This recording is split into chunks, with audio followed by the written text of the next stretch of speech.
Hi, everyone. This is the Charter School Connection podcast. My name is Dallan Wortham. I'll be your host for this episode. I'm really excited to introduce our guest because it's someone that works in and a little bit out of the charter school world, so we'll get some new perspectives. But before we introduce our guest, I'd like to thank our sponsor, Charter Connect. Charter Connect helps boost enrollment for charter schools nationwide. So if you're struggling with your enrollment, reach out to one of our enrollment specialists. And Enrollio, our new enrollment software that makes it really easy for students and parents to slip into your enrollment funnel. Well, without further ado, let's get to our guest today. Janna Koch from BookShark. She is the community manager and she has her own podcast, and she has a lot of insights in regards to homeschool curriculum, K through 12 education, building a community. But I'm going to stop talking now and get to Janna a little bit. So Janna, welcome to the show. Dallan, thanks so much for having me. Yeah, I'm really excited to learn a little bit about some of your insights because we kind of stick in the charter school world, and you have experience in it, but also serving educators outside of the charter school world. So it'll be really nice to get your perspective.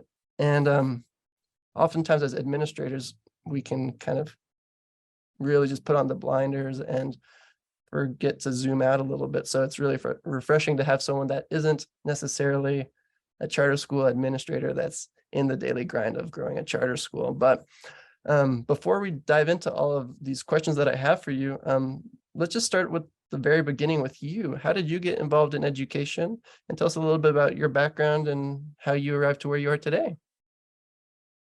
Well, that is a deep well to dive into, but the cliff notes are, I was educated as a child with multiple types of education. So I had done private, I had done public. Charter wasn't really a thing yet when I was a kid, but my parents did homeschool me 8th through 12th grade, which is kind of backwards because a lot of people think it's easier to homeschool in the beginning and then send them to a high school as they age out. But I kind of like to do everything backwards. I work backwards and with everything. Reverse engineered it. Yes. Before it was even a thing. It was crazy. So I wanted to be an educator. I went to college. First I went to beauty school, and I did that for 20 years in the midst of everything else. It was a trade school that I'm so grateful that I went, taught me so many things, but I was able to put myself through college by working part-time. I thought, I'm going to go to college and I want to be a teacher. I was a type of kid that did school in the summer. If we didn't finish a workbook at the end of the year, I was taking it home with me and I was setting up at my own little desk and doing school. I know that sounds I know there's some kids out there like that. I can't be the only one, but that was me. I have to say, I have 3 children now. I don't have anyone who's like that, but I loved to learn. I love education. And so as I was going to school, I was looking at secondary education as an English major, and I got into the school, and it was a gifted program. I was going to do a practicum. I'm so grateful that they have these opportunities as you're in education so that you get your feet wet and really understand what you're doing. And what I was disillusioned by, unfortunately, was the social emotional aspect of kids back in the late 90s, early 2000s that wasn't being addressed in the public education realm. And so I remember going back to my college professor and I said, I don't know how I can expect these kids to conjugate verbs when they don't even know where they're going to sleep tonight. They don't even know what kind of environment they're going to go home to tonight. And so I was like, how can I get through school as quick as possible, not lose any time, but I don't think I want to be a teacher. The irony is my whole life I have spent teaching, not only my children, but I'm the friend that everyone's like, hey, Janna, it's like, and people can Google these things, but they just love to ask me. I don't, and I love to give the answer. So I feel like life is an opportunity to teach at any moment. And so fast forward, I have 3 children. I never wanted to homeschool them myself. And we had moved to a rural area. It's a very small district. And my husband was like, why don't we just homeschool? I mean, I think it was like less than 100 kids for K through 8 or through 12 where we were living. And so we started that venture, and I started working with BookShark That was the curriculum that we used. They are a literature-based homeschool curriculum, which really was in my wheelhouse because I absolutely love to read. And Mm-hmm. so it was a perfect opportunity to mix something that I loved and to educate my children with a solid foundation of history and language arts and science. I started working for them in 2018 as a convention rep. So I'd go to different conventions and I just get to talk to parents and administrators about the program. And it's obviously I love it. And so it's very easy Yeah. to talk about it nonstop. And so then 2020 happened. I was on the convention floor when the pandemic shut down the world. I was in Yeah. Fort Worth, Texas, and they said, "Hey, do you want to help us create community online since this is what everybody is looking to?" And Mm-hmm. so instead of scrambling, we kind of already had our feet wet in this area. And so they brought me in and I started helping to build the online community. And then I got the opportunity to start podcasting for BookShark. And I still get to do conventions because they promised me they wouldn't take away my first love.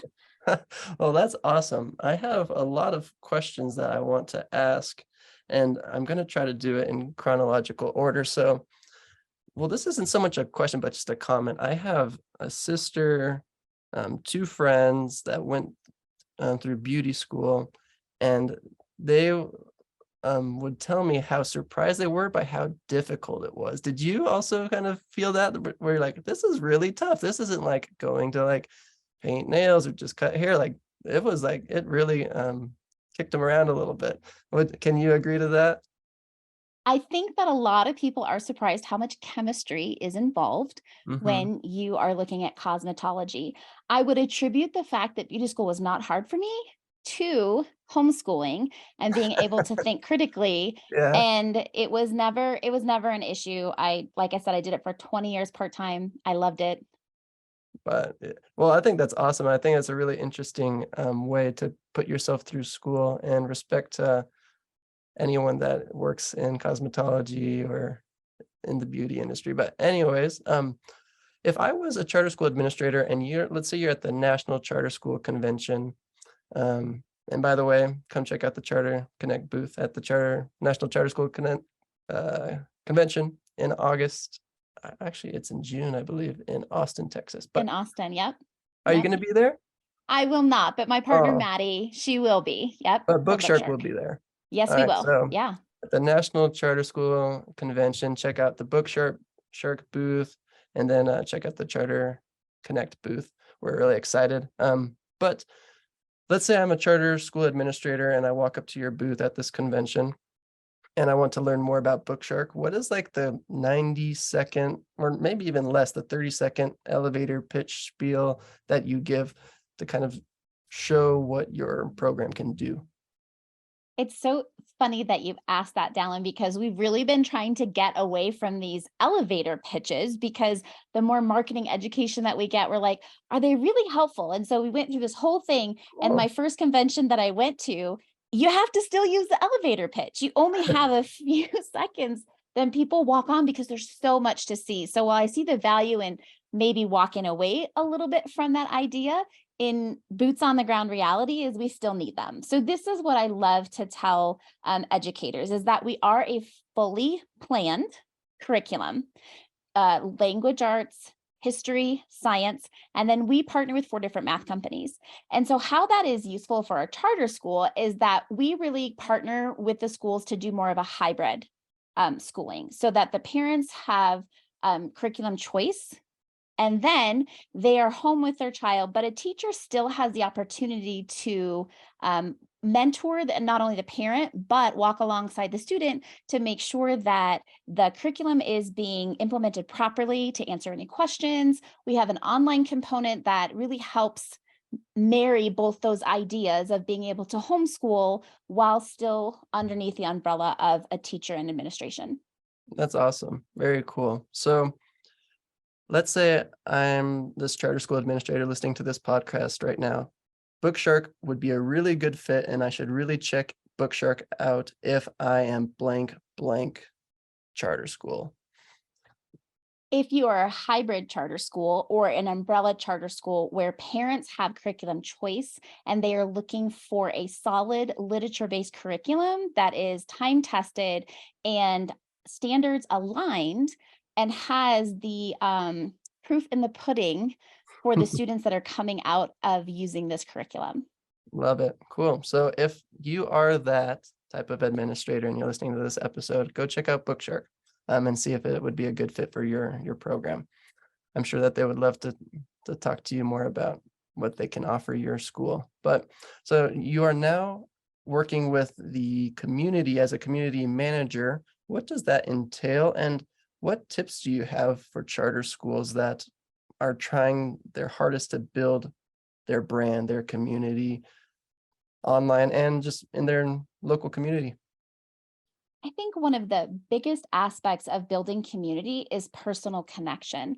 And while as administrators and curriculum designers, we're looking at parents and we're trying to give them everything that they need in order to succeed. I think one thing that we typically overlook is their emotional well-being. So because I am a homeschool parent and I was homeschooled, and just because I love to connect with people, one of the biggest successes that we've had is to make sure that we're not just focused on the job, not just the parent, what they're struggling with, not just the student, how to make them better, but connecting personally. So I love to ask questions like, hey, how's your week going? What worked? What didn't work? And it doesn't have to be specific to the education because people just want to be heard. And Mhm. sometimes just connecting on a personal level is like the biggest way to build community, whether online or in person, because it's not just the facts or figures. Let me check my box that I asked you what you needed from me and we solved that equation. It was like really stopping and saying, hey, I see you. I see how hard you're working. I see that you're not just a parent and you're not partnering us with just education, but you're building into another citizens that's coming up in our society. That's a tough job. So Yeah. how can we hear you and then come alongside you and not just with one platform in education, but also, like you matter. hmm I think that's so cool. I like you said something that a previous guest on this episode said. They were talking about how strong their community was at their school, and I asked, for some advice, and he just said, listen, like ask questions and listen, because it's really easy to go like, "Oh, okay, let's do this event and we'll have snow cones and then we'll do this and then we'll do that. And then we'll on our Facebook page, post all these cool videos." And like, that's all great stuff. Not saying it's bad stuff, but oftentimes we just need to start by listening, just asking the question and listening. So I think that's really cool. Do you have any experiences that you might want to share in regards to you asked that question, someone opened up, and then it led to a new insight or something really special? I can think of several instances when I've been on the floor at conventions. And so, depending on the type of convention that we are an exhibitor at, we would either get admin or parents. And so, there's been times when I've talked to teachers, and there's times where I talk to parents, and sometimes it's both, right? Because the hmm parent is the teacher. But just they're frustrated. They're frustrated because something isn't working, and that thing that isn't working seems to be working for everybody else. Uh, And as a parent, that is very defeating because I don't know about anybody else, but I'm the first one to go, what am I doing wrong? I must be doing something wrong. yeah. A secondary, you might fall into that category where you say, well, what's wrong with my kid? I mean, that's hmm just, I always think something's wrong with my kid. So that part doesn't matter. But I'm constantly, as a parent, I'm constantly evaluating how I'm doing it and what I could be doing different. And I think as teachers and administrators, we kind of do the same thing.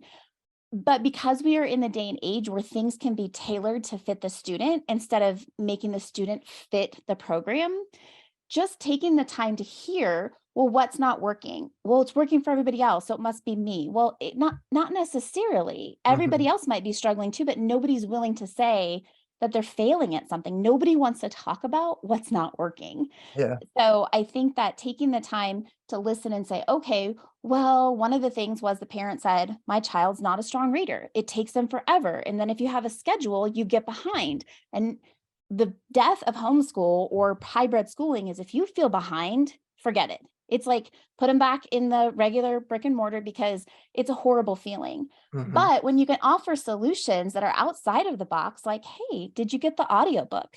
Did you let them read along in the audiobook? Did you read it to them? Well, is that allowed? Well, of course it's Mhm. allowed. They're still getting the education. They're still getting it. They're getting it in a different way. And there's nothing wrong with that. Yeah, being able to call an audible, be flexible. Yeah.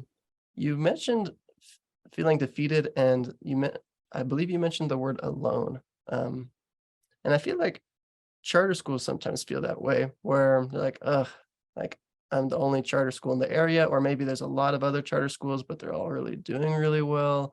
We're kind of struggling in these various aspects. Our pre-K program didn't take off like we wanted, or our enrollment's kind of low, or maybe we're having some behavior issues school-wide. Do you have any advice for someone that maybe feels alone, and just kind of how to get out of that lonely place? It's a myth because really Yeah. nobody is alone. You can feel alone. That is a feeling, and it's a true feeling. I don't want to dismiss a feeling that is very overwhelming to some people and can be defeatist, but it's a feeling. And then there's facts. And the facts are there is always somebody else who is either going through the same thing you are or has triumphed over this very thing. Mhm. Nothing new under the sun. If you are strong in history, you can see it repeats itself from, from the countries to individuals. And so I Yeah. just feel like being intentional to find the source, and learn to do better. I'm constantly saying we know better, we can do better. If something's Mhm. not working, quit trying to make that same thing work. Yeah. Like, find out what is working for you or maybe for somebody else, and then try how you can make it your own and implement it in a very unique way for your community or your school. Fantastic. I got more than what I was hoping for out of that answer. That I really like that. Thank you for sharing that. Um, I kind of want to backpedal just a little bit. Earlier you said that you noticed that there were some, I believe you used social and emotional um, challenges for students that you really wanted to address outside of maybe just the classroom. Um, and how does your position now at BookShark and as like a homeschool expert kind of fill that cup? And how have you been able to scratch that itch that you have that's been kind of your destiny maybe via what you're doing now? Well, I'm gonna have to first scratch the word expert. I am by no means an expert. I've been in it for a long time, but I think it's the older I get, the more I realize the more you know, the less you know. Yep. So definitely time tested. I will say that for me personally, pulling back, and this is what I tell homeschool parents a lot of the times, when you're struggling with a student's behavior, um, that's the biggest one. Like whether it's your own child or a student's thing, it's like, what's really going on? It's Yeah. not that they don't want to write the 3-page paper. It's that, okay, you know that they know how, they've been given the instruction, but why aren't they motivated? Why aren't they doing it? And Mhm. especially with parents when they're at home educating their children, it's like you want to just strangle them. And so I have to say to parents, stop and really ask what's going on inside of you. Why are you frustrated? You're frustrated. For me personally, a lot of times it's because I feel like a failure. I'm Mhm. frustrated with my students' performance because my students' performance is a direct link back to what I'm teaching or how I'm teaching it. And when there's that open communication between a student and a teacher or a parent and a child, my children are over communicators. And so they'll say, we don't understand what you're saying. And I'll be like, but I'm speaking English. And they're like, yeah, we understand the words you're putting out, but we don't understand how they go along together. And in the beginning, when my children would say that to me, I would get so embarrassed, but then I'd have to cover it up with like anger, like, I don't know how else to say it. Like, Yeah. it's the only way to say it. It isn't the only way to say it. It isn't the only way to do it. And so when you are coming up against that, I say first stop and check my own attitude. Where am I at in this process? Is my pride injured? Am I, do I feel inadequate because I don't have the right information to answer this student or this child as I'm giving them as I'm walking through the curriculum? There's so many aspects, but it always comes down to I can only control me. So what am I doing in the situation that isn't helping? Am I insisting on my own way when really I could be researching to find a different way that's going to help this child personally in my own home with my own children, but also just encouraging parents that like, you don't know everything. Nobody knows everything. Let's just start admitting that more and looking for the answers outside of our own sphere and being okay with that.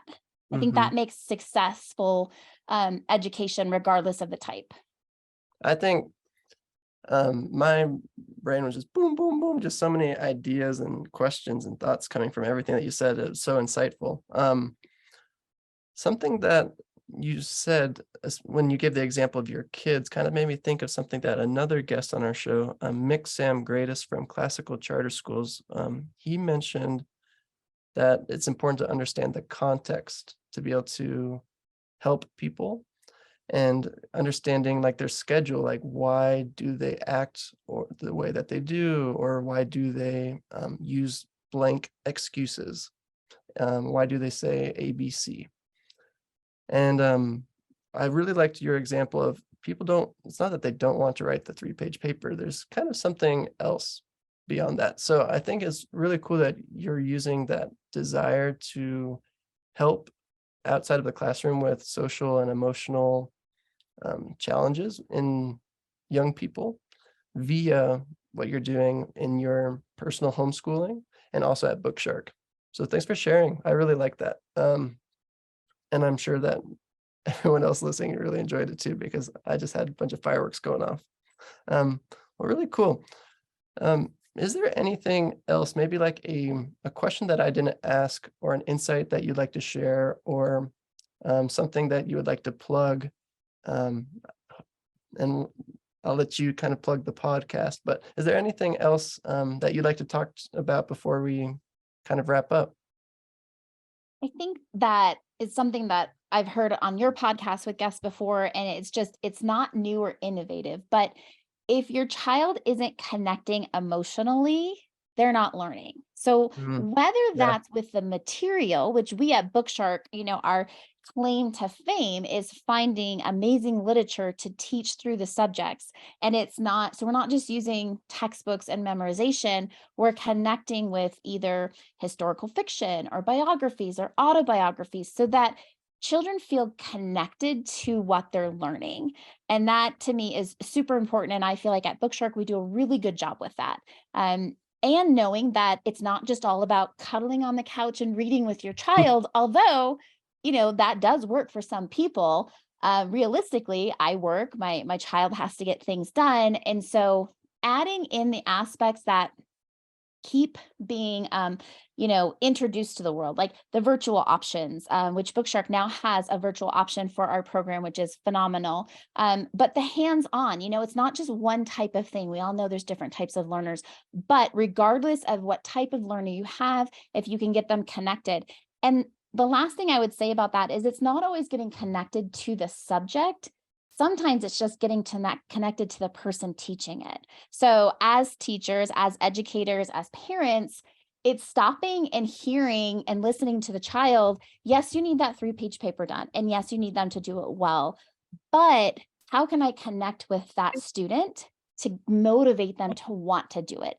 And maybe it's just listening to them ramble for a few minutes about a baseball game that they just played. Yeah. And now they know that you Thing. care. And now the output for them is going to be so much more because you took the time. And I think that with hybrid situations, with homeschooling, there, you have that opportunity because it's not just about getting it turned in and graded and done. It's the whole child, it's the whole student. And I know that education itself is really starting to get a grasp on that. It's something that us homeschoolers have known about from the beginning. I think that's fantastic.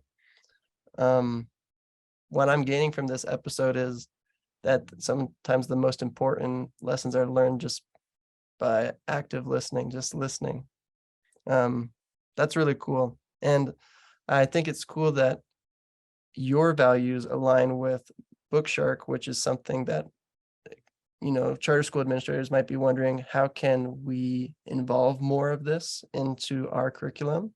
It's, to me, it seems like BookShark via virtual options, via all of your different curriculum options that you mentioned an audiobook. So there's different ways to learning that you offer that it pretty much allows for that active, empathetic listening between educator and youth. So that's fantastic. Could you tell us a little bit about your podcast? Because I'm sure people are listening to this going, wow, I really want to learn a lot more about BookShark. I want to learn more about these concepts that we're touching on. Could you plug your podcast a little bit? Sure. So it's called Homeschool Your Way because we know that not every child learns the same way and not every family operates in the same venue. So we really want to open it up. The podcast is not BookShark specific necessarily. It is homeschool, but also because of just the things that I'm passionate about, parent specific. So Mm, we offer all types of topics. I just did one about planning for the high cost of college, which is very pertinent right now in the spring, as I have two yeah. 17-year-old twin daughters that are looking into college. So just different topics that really do benefit homeschool parents specifically, but also parents in general. I did a great interview with a dear friend of mine just about being present and what that looks like in parenting, in education, and how it's, again, not just about what we can get done or get out of our students, but what we can build into them simply by being focused in that moment. One thing about homeschooling and hybrid schooling is that it takes less time throughout the day. Well, it can take less time depending on your focus. Yeah. But because it is focused learning, the depth of it, the connection that you're making with your student or your child as you're going through this literature and how you're learning, it's a different way of doing it. Hmm. Uh, I think that's awesome. And I want to listen to that episode. Could you repeat just one more time the person's name in that episode? For being present Yeah. or college. Okay. Yep. Yeah, For so being being present. present was Kelly O'Brien.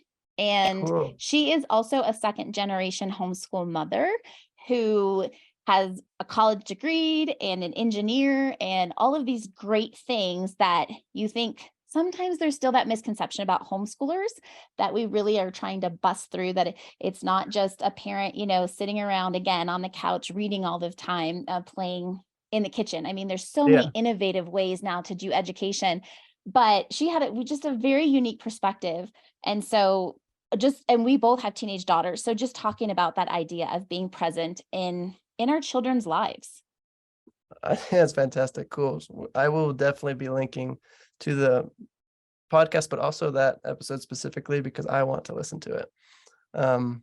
Very cool. I really enjoyed this conversation. I'm really grateful for your insights and especially the insights that you've given when I kind of opened the floor for you to just kind of speak about anything that came to mind. Everyone that's listening, you can go to BookShark at bookshark.com. I'll also have a link in the show notes. You can also go check out the podcast. Make sure that I don't mess up the title. It's Homeschool Your Way. To learn more about homeschooling and all those different options. It's not just a BookShark podcast, according to Janna. So go check it out. Anything else before I let you go, Janna? Yes, we do have a charter school liaison, Maddie Sutter, and she Okay. is available to talk with any admin, curriculum, possibly people who are looking to implement some curriculum in their charter school. We are used in charter schools throughout the United States. One of our biggest states is California, but we are all over. And so she is our kind of charter school expert in how Cool. to use our program as a partnership with a charter school. Well, awesome. If you can send me her contact and email, I'll include that in the show notes as well for people to be able to reach out to Maddie. But thank you so much. You were fantastic. Hopefully we can in the future do a round two. But thank you so much for being on the show and sharing your insights. Thank you, Dallan. I really enjoyed myself.